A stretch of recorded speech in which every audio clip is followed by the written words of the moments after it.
Hi students, today our topic is two trees, दो पेड़. Students, before this class, last video, we have learned about the word meanings and about the writer. So, who is the writer of this chapter? So Eunice D'Souza is the writer of this chapter, and I want to repeat one more time about the Eunice D'Souza. Eunice D'Souza was born on 1940 and died in 2017. Was an Indian English language poet. She published 4 volumes of poetry, edited various anthologies of poetry, and also penned down 2 novellas. Two Trees is taken from her novella Dangerlock. But now we will start the poem. So, it is common to see birds and dogs in our neighborhood. यह एक सामान्य बात है कि हम लोग अपने आस पड़ोस में देखते हैं चिड़िया बैठी हुई है, कुत्ते बहुत सारे बैठे होते हैं. Birds sometimes come and sit on your window sill और balcony. कभी कभी क्या होता है तो चिड़िया यह जो है वह आती है और हमारे विंडो सिल होते हैं उस पे बैठ जाती है और कभी कभी बालकनी में भी बैठ जाती है.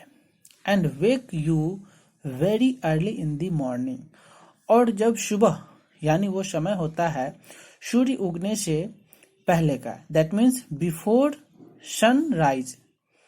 वह समय सनराइज से बिफोर का होता है जिसको हम लोग डॉन कहते हैं, DOWN डॉन. दैट मीन्स सूर्य उगने से पहले का समय जो होता है वह डॉन के नाम से जाना जाता है. Dogs sometimes wake you up in the middle of the night. और कुत्ते जो हैं कभी कभी क्या होते हैं तो हमें जगाते हैं रात में यानी आधी रात को, वो बार्किंग करके यानी भौंक के. Now what do you do in such situation. अब उस स्थिति में आप क्या करोगे. Are animals and birds useful to us और आर दे न्यूसेंस. क्या ये एनिमल्स हमारे लिए यूजफुल है या फिर ये जो है बेकार की चीजें हैं, न्यूसेंस है. Now nuisance that means something that is annoying, या फिर यह जो है हमें अननोय करने वाले हैं. तो बच्चों जो ये जो एनिमल्स हैं और ये जो बर्ड्स हैं they are useful for us. यह हमारे लिए बहुत ही लाभदायक है. Here is a poem that makes us think about the trees around us.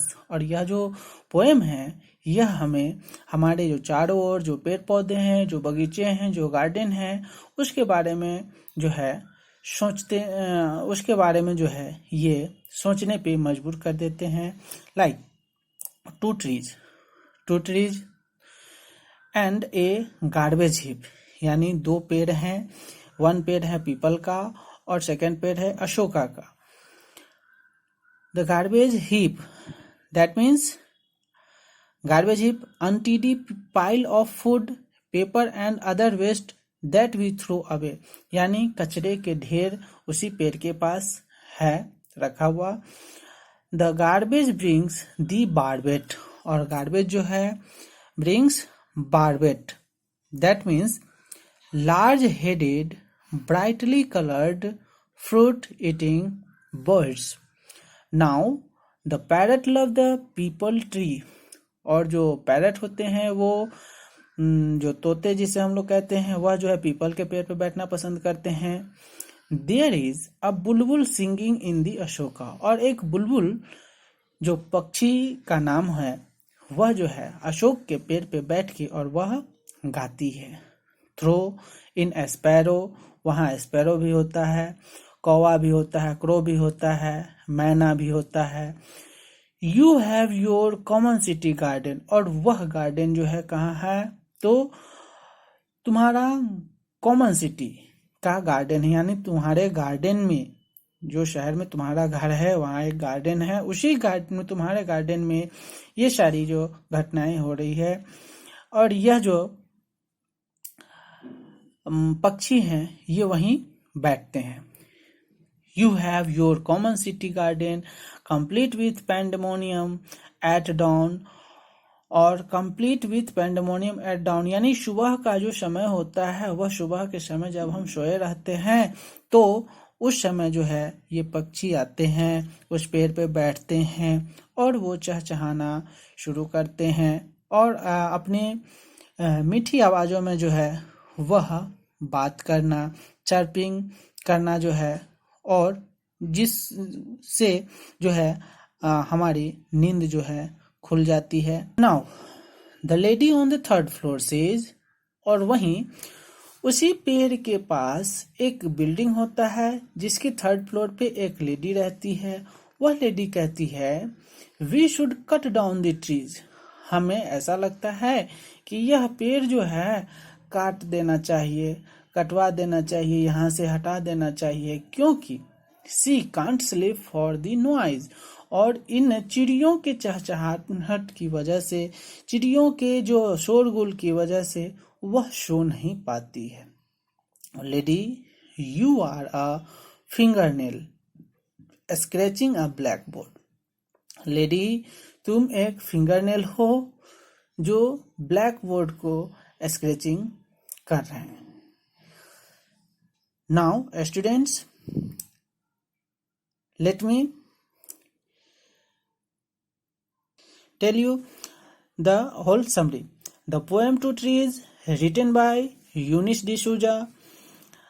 This poem is centered around two trees that attract a lot of birds at the time of spring.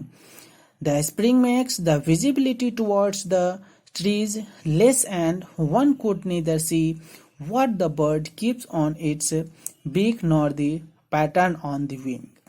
That means यह जो poem है to trees, यह poem to trees बसंत के ऋतु का यह जो दृश्य है, स्प्रिंग सीजन का जो दृश्य है यह बताता है, और इसी के चारों ओर यह पोएम जो है सेंटर्ड है। और इसमें जो द स्प्रिंग, यह बसंत का मौसम जो है, इसमें अगर पक्षी, अगर चिड़िया जो है वह अपने पेड़ पे बैठे भी होते हैं तो वह हमें सही तरीके से दिखाई नहीं देते हैं, क्योंकि वह जो है पत्ते में, पेड़ के पत्ते में जो है वह छिप जाते हैं, उन डालियों में छिप जाते हैं, और वो अपनी बीक में, दैट मीन्स क्या रखी हुई है अपनी बीक में, अपनी चोंच में क्या रखी हुई है, अपने मुंह में क्या पकड़ी हुई है, क्या खा रही है, यह हमें जो है पता नहीं चलता है। सो यह कविता यूनिस डिसूजा द्वारा लिखी गई है। यह कविता दो पेड़ों के आसपास केंद्रित है जो वसंत के समय बहुत सारे पक्षियों को आकर्षित करते हैं। वसंत पेड़ों के प्रति दृश्यता कम कर देता है और कोई भी न तो देख सकता है कि पक्षी अपनी चोटियों पर रहता है और न ही पंखों पर। Okay, so thank you. आप इस पोएम को अच्छी तरह से लर्न कर लें। धन्यवाद।